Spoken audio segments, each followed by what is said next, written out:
welcome back to Contemporary Black Voices, where our topic today is, can Vice President Kamala Harris meet the needs of Black people if she becomes President of the United States? So we're going to go back to our discussion. Fred and Chris and Caleb, you were saying that, Fred, that Project 2025 is not a threat? No, it's not a threat. It's not a threat. And Chris, you were saying that it is a threat. I believe it's a threat. I'm not relinquishing or saying that what they want to do is not impossible. So this is what the latest I've heard on this. Now, we already know that when President Trump was president, he was signing off on one executive order after another. So the Heritage Foundation said they are currently working on executive orders to give to President Trump on the first day that he can sign off on. What's in those executive orders is not known. So is the executive order where it puts a pause to what the military can and can't do? Is this something that Vice President Harris can do also? Is on day one sign off on several executive orders to execute her policies? She could, if Trump becomes president, he can implement these executive orders. If she becomes president, she does not have to implement any of the executive orders that these people are putting in. Well, she's not going to touch the Heritage Foundation, but can we assume that she's already has a committee behind her working on executive orders that she can sign off on day one, just as Trump could?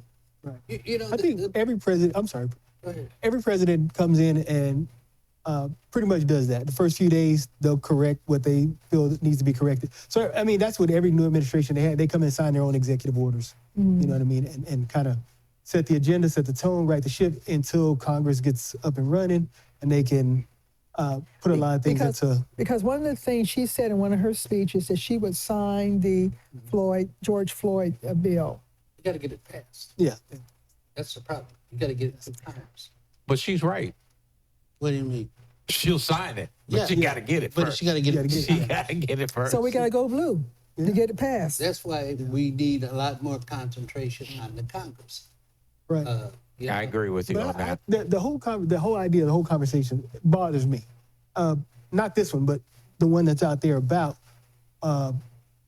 what she's got to do for us, or the idea of withholding our vote until we get a Black agenda. And I mean, to me, it's utterly ridiculous.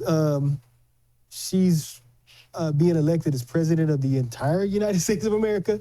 And so she's a lot better than the alternative. And so if you try to go that route and withhold your vote or don't vote for it, don't support her or whatever, then you'll wind up with the alternative. And then you have zero chance of passing the John Lewis Civil Rights Bill or the George Floyd Act or any other. You have zero chance if Trump wins office. I agree with you. This whole idea of holding Black politicians to a different standard than you hold white politicians, because the same questions that you're asking Black politicians, you can ask the same questions of white politicians. What are you going to do when you get in office, or what's your agenda to correct these things when you get in office? And so I think we are holding our own politicians to an unreasonable standard. And not only that, we are damaging their chances. I mean, there's no way in the world that this woman can come out and say, yeah, I have a Black agenda. Yes, I'm going to do this and this. I'm going to check this. She'll never get in office. You know what I mean? And so I think that her being in office is a huge win, because every time one of us gets in office, whether it's an Obama or a Harris, it makes it easier for the next.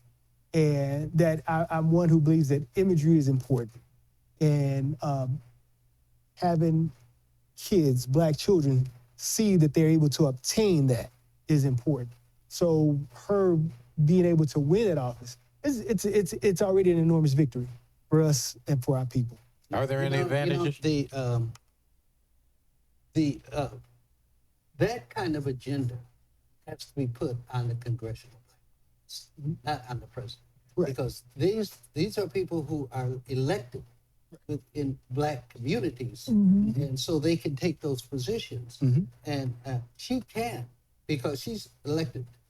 I mean, we're only, what, 13% of the population. So are we going to see the Congressional Black Caucus, if she becomes president, retool themselves to become the voice of the black community? Hopefully. No. Hopefully we will. But hopefully they would.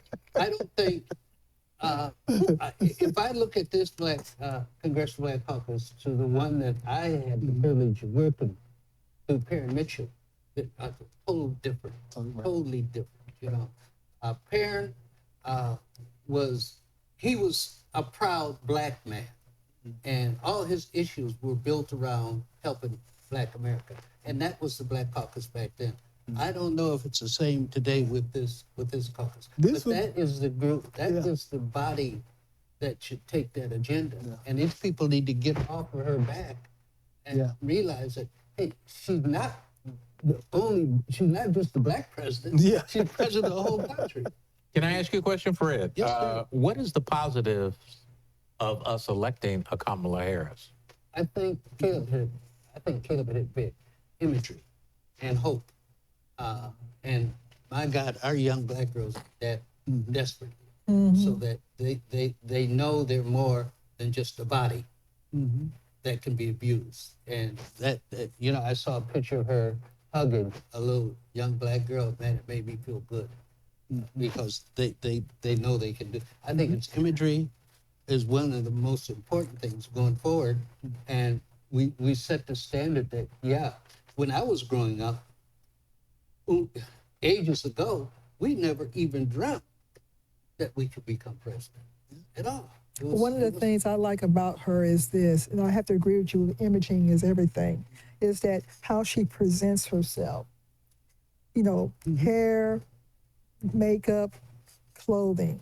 And so now I can see in my mind, you know, I could be wrong, I can see young girls now maybe want to go buy a suit, maybe want to, you know, I'm seeing that, you know, they're going to try to look like her more often, because we need, you know, because we need to see that type of imaging among our black girls from black women.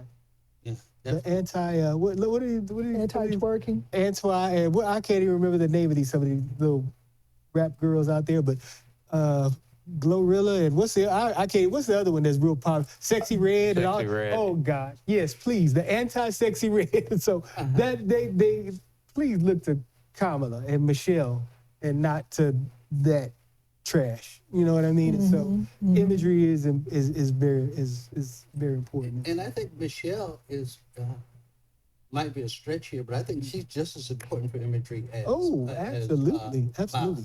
Definitely. And the good thing, the cool thing about the two of them, so they do have their own lane. So and Michelle was Princeton and Harvard, but Kamala to me is even more accessible because she's Howard. It's the first.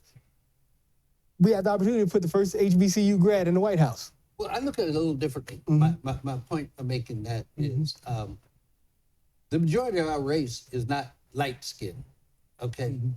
And you know the history that goes behind that. And Michelle is brown skinned, and she is, you know, could serve a purpose to our darker skinned part of our race. We don't want to return to the days of the 1900s when I saw a lady was on a program. She was a writer. It was a Black Authors thing. And she said when she was growing up, her grandmother told her, make sure you marry somebody light skinned. She said that just devastated I've her. heard that many times. Yeah. And we don't want that to become something again today. Right. So what we're going to do here is Fred gave us a powerful closing for this segment, and we're going to come right back to wrap it up.